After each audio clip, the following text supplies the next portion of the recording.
আজকে আমার রুমটা অগোছালো থেকে কিভাবে সুন্দর একটা পরিপাটি রুম তৈরি করব সেটাই তোমাদের সাথে শেয়ার করব। আর আরেকটা কথা, আমি কিন্তু সচরাচর রুম অনেক কম গুছাই, যেহেতু আমি খুবই অলস। তারপরেও আর কি করার গাইস, যেহেতু রুমটা খুবই এলোমেলো সেজন্য ভাবতেছি রুমটা গুছাই আর তোমাদের সাথে টুকটাক শেয়ার করি। তো আমার ভিডিওটা কে কোথায় থেকে দেখছো অবশ্যই কমেন্টে জানিয়ে দিও। আর কুষ্টিয়া জেলা হলে কিন্তু অবশ্যই একটা করে শেয়ার করে দিও, কেননা কুষ্টিয়া জেলার মানুষই তো কুষ্টিয়া জেলার মানুষকে ভালোবাসবে, এটাই তো নিয়ম, তাই না? আর বাকি 63টা জেলার মানুষও কিন্তু অবশ্যই ভালোবাসা দিতে ভুলবা না, ঠিক আছে?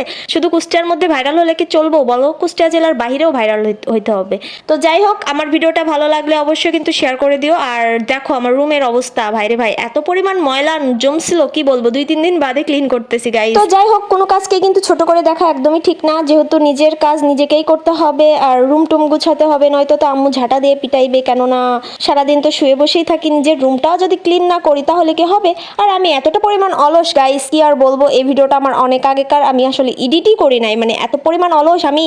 আমাকে কেন আল্লাহ এত অলস দিয়েছে? তো যাই হোক, যারা বলো যে আমি শুয়ে বসে খাই তাদের জন্য এই ভিডিওটা, বুঝছো? আমি কিন্তু শুয়ে বসে মোটেও খাই না, কাজ করেই খাই, বুঝছো? নিজের রুম ক্লিন করি, দেন এগুলো করেই কিন্তু খুব কষ্ট করে তারপরে ভিডিও এডিট করি, বুঝছো? তোমরা কিন্তু আমাকে এতটাও নর্মাল ভেবো না, আমি কিন্তু সব কাজ পারি, শুধু রান্নাটা পারি না, তাও এটাও শিখে নিব, নো প্রবলেম। তো যাই হোক, আমি রান্না না পারলে কি ভাই, বিয়ের পর আমার হাজবেন্ড ঘর গোছাবে, আমার হাজবেন্ড রান্না করে দিবে আর আমি বসে বসে খাবো। আমার তো মনে করো এটা একটা ড্রিম। জানি না ড্রিমগুলো পূরণ হবে কিনা, বাট পূরণ করার ইচ্ছা আছে। তো যাই হোক, আজকের ভিডিও এ পর্যন্তই। সবাই ভালো থেকো, সুস্থ থেকো, আল্লাহ হাফেজ।